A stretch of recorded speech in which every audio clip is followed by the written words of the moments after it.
Mais professeur, moi j'ai vu passer une étude, et alors moi je suis pas spécialiste, c'est vous, donc c'est pour ça que je vous pose la question, une étude qui a été faite par le CHU d'Angers sur un échantillon de 250 patients, elle a été publiée il y a 10 jours sur leur traitement à l'hydroxychloroquine et qui conclut en disant que ce médicament n'a pas eu d'effet bénéfique par rapport au traitement habituellement utilisé pour soigner les patients du Covid-19. Est-ce que pour vous cette étude est à jeter ou est-ce que cette étude prouve que vous avez tort? Cette étude prouve que vous ne savez pas lire. Salut à tous, bienvenue sur Sharp Fitness. Alors aujourd'hui c'est une vidéo, comme tu as pu le voir en petite introduction, le professeur Raoult il est réputé pour être, on m'a dit comme Gundil un peu, des connaissances, et puis bon dans des domaines différents évidemment, mais ils ont le sens un petit peu de, ils cassent, ils taillent parce que finalement ils en ont marre de que des gens qui sont pas forcément qualifiés tentent de leur donner des leçons. Mais là, c'est pas pour te parler de la Covid ou tout ce qui s'ensuit. C'est que cette vidéo-là, donc une interview chez Morandini, elle m'a un petit peu interpellé puisque ça traite finalement d'un sujet que j'ai longtemps abordé sur Sharp Fitness, à savoir, tu sais, dans le feed game, comme vous appelez, soit sur Instagram, sur YouTube, Twitter, ce que tu veux, à Facebook, sur les différents réseaux sociaux. Il n'est pas rare de voir des gens s'improviser savants.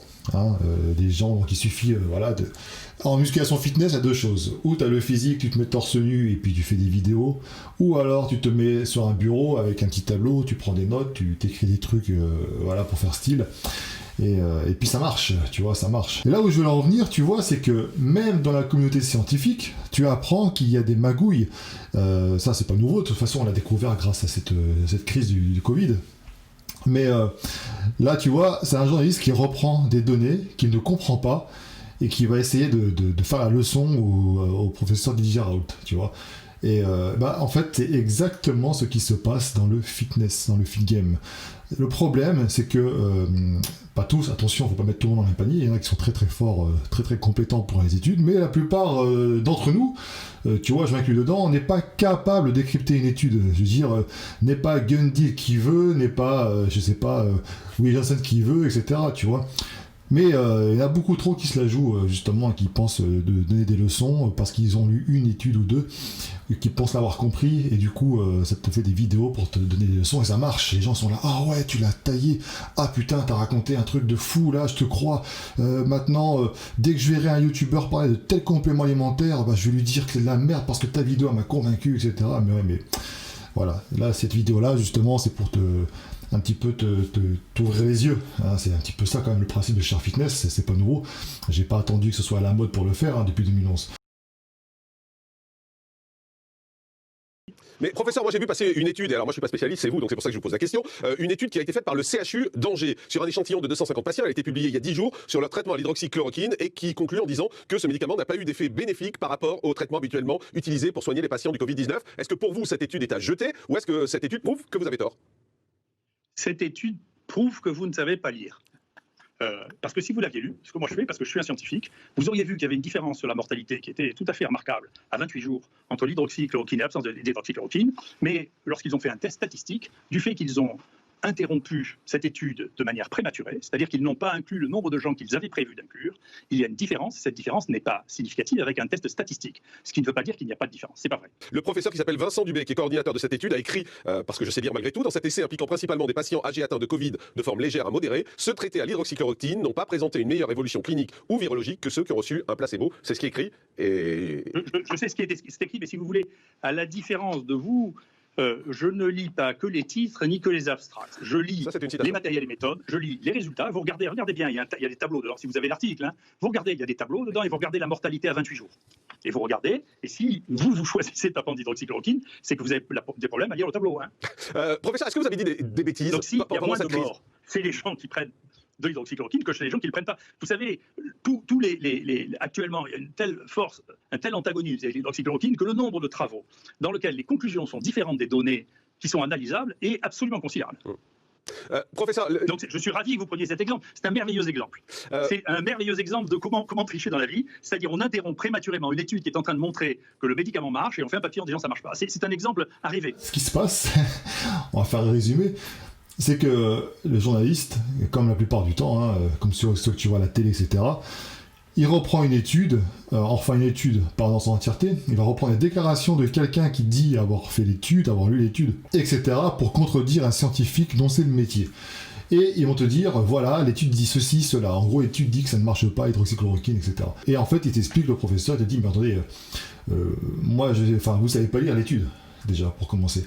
Et ça me fait penser à une petite anecdote. Je sais pas si tu es un fidèle de Cher Fitness, à une époque, il y avait une étude qui était sortie. Je crois que c'est le site lanutrition.fr, il me semble, de mémoire. Et en fait, c'était une étude qui reprenait les compléments alimentaires. En fait, on comparait les compléments alimentaires d'origine animale et végétale. Donc, je crois que c'était la protéine de riz.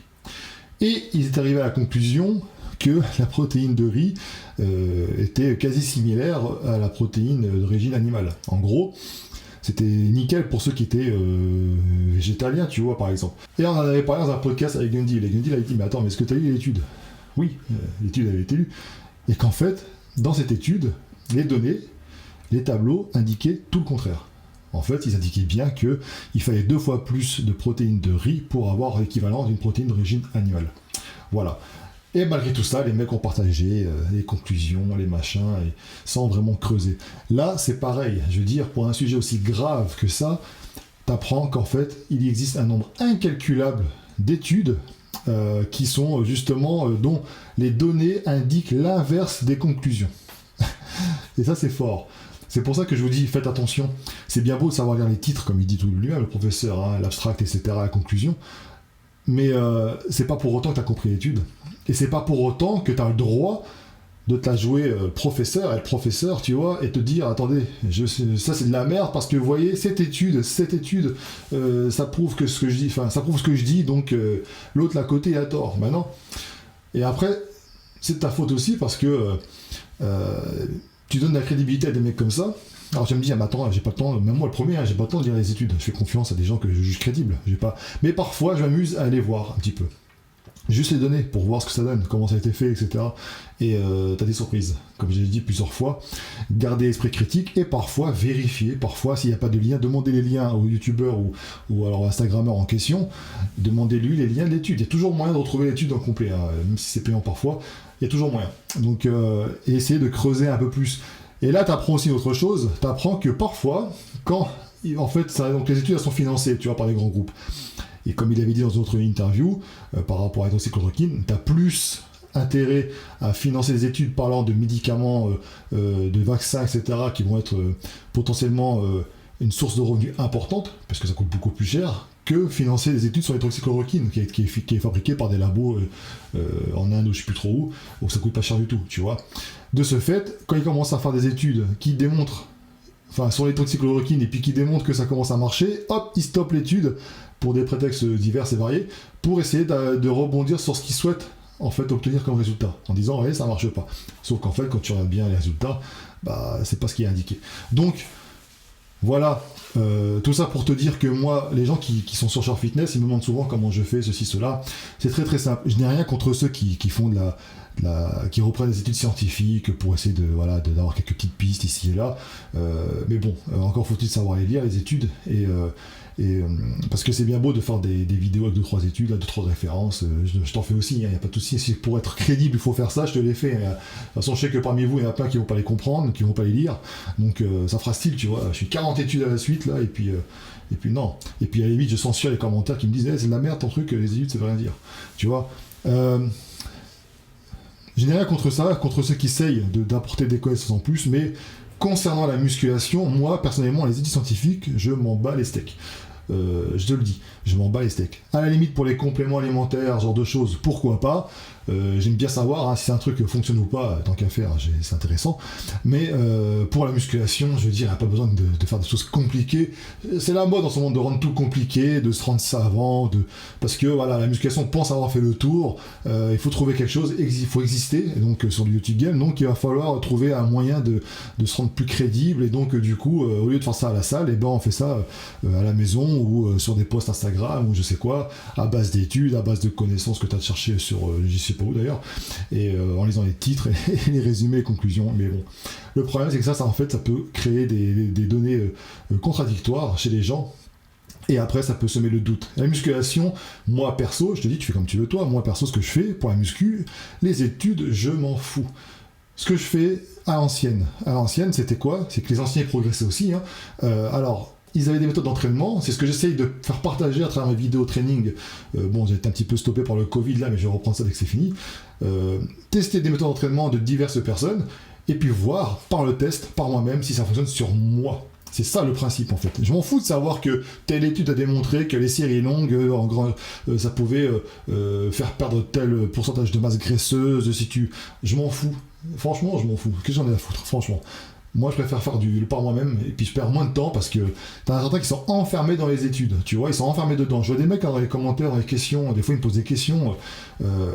Ouais, mais tu penses que ceci, ils posent des questions, mais de fou, quoi, des trucs que t'en as rien à steak, ça va rien changer sur ta façon de faire, sur ton physique, ça va rien changer en fait. Mais ils ont plein de questions, ils te disent plein de livres, mais ils commencent pas. Tu vois, il faut penser un petit peu. Ceux qui font tout ce qui est vidéos de développement personnel. J'en connais plein qu'on fait, même moi j'en ai fait des formations, etc., parce que je commençais à m'intéresser sur le sujet, et je me suis rendu compte d'un truc, c'est tout con, mais je me suis dit, mais en fait, la plupart des gens, ils sont à fond dedans, ils font des séminaires, ils prennent des MP3, ils écoutent des podcasts, c'est très bien, pourquoi pas, mais au bout d'un moment, il faut se lancer, tu vois, faut pas rester enfermé là-dedans, et puis pour se rassurer, puis se dire, dès que je suis prêt, j'y vais, puis finalement, tu y vas jamais. Bah, la musculation, c'est pareil, les études scientifiques, les machins, personnellement, moi, je préfère suivre des mecs qui ont de l'expérience, qui font les choses, et je teste par moi-même, voilà. C'est tout simple, en fait. Après, je dis pas que parfois je n'irai pas voir une ou deux études sur quelques petites données intéressantes, pourquoi pas, ça peut peut-être me donner une petite piste des compréhensions que je n'avais pas, mais toujours est-il que je n'accorde pas plus d'importance que ça. Donc voilà, et en plus quand tu sais que la plupart du temps les gens ne savent pas y lire, quand tu sais comment sont faites les études, parce que est-ce que ça rapporte quelque chose, la musculation dans le monde? Non, pas tellement. Donc à la limite, tu vois bien que je veux dire qu'il faut, pour les études, il faut avoir énormément de sujets sur beaucoup de temps, et puis voilà, toutes les études ne se valent pas. Et malheureusement, certaines vidéos YouTube, il y a des études, sont bidons quoi. C'est fait sur des mecs de 75 ans, cette interview de professeur Didier Raoult, qui est une sommité mondiale et mondialement reconnue, ce mec-là, c'est impuissant, ça se voit. Vous pouvez critiquer si c'est sa manière de faire, etc. Vous pouvez dire que c'est un vieux con aigri, tout ce que tu veux. Toujours est-il que déjà, c'est un mec, c'est un ami de la masse. Mais en plus de ça, il fait toucher du doigt que même dans un milieu tel que le sien, la communauté scientifique, quelque chose de sérieux, on l'a bien vu avec le scandale du truc, la fausse étude, etc. C'est bidon aussi. Il y a des choses, il y a des intérêts derrière financiers, c'est bidon. Donc, pareil, n'accordez pas plus d'importance à cela aux études, surtout concernant la musculation. Et au pire, gardez l'esprit critique, allez vérifier de temps en temps, regardez, lisez les études, demandez, posez des questions, et puis voilà. Donc arrête d'être aveuglé par ce genre de personnes comme ça qui se donnent des airs savants, arrête de penser que parce que la vidéo semble préparée, structurée, avec des graphiques, des machins, etc., que forcément c'est bon. Je dis pas que c'est la merde, forcément, attention, je vais pas généraliser contrairement à d'autres, mais voilà, fais attention, ne te laisse pas avoir par ça. Et puis en plus, bien souvent d'ailleurs, ce qui en ressort, est-ce que ça a une réelle influence sur les résultats de l'entraînement? Je pense pas. Les mecs, ils faisaient comment avant? La seule, voilà. Donc, sois curieux, rien ne t'empêche d'aller jeter un petit coup d'œil là-dessus, mais ne prends pas pour argent comptant tout ce qui est dit. Parce que quand tu vois comment c'est fait déjà dans des sujets beaucoup plus importants, à savoir la santé, quand tu sais comment c'est magouillé, etc., quand tu vois comment les gens reprennent les études sans les comprendre, ils ont juste les titres, les résumés, les conclusions, enfin... C'est exactement pareil sur YouTube, mon gars, tu crois quoi? Tu crois que les mecs ils passent leur temps à leur vie à lire des études? Et ils sont pas beaucoup à le faire, hein. Et il y a peut-être Jean Ronge qui va le faire, Gundy, bon bah tu sais que c'est son boulot, peut-être Fred aussi qui va le faire, Louis Jensen, mais après le reste, j'en sais pas. Et les études, bah c'est cool, c'est bien, mais concentre-toi sur l'essentiel, la pratique. Voilà, la pratique, l'expérience, fais confiance un petit peu à ceux qui l'ont fait déjà avant toi, teste et puis tu verras bien. Voilà, c'est tout pour moi. Si tu aimes bien cette vidéo, si tu kiffes Cher Fitness, n'hésite pas à commenter pour le référencement, un petit like, ça fait toujours plaisir comme on dit. Et n'hésite pas aussi à utiliser mon code PROSIS. D'ailleurs, merci à ceux qui l'utilisent, c'est super sympa. À bientôt, ciao.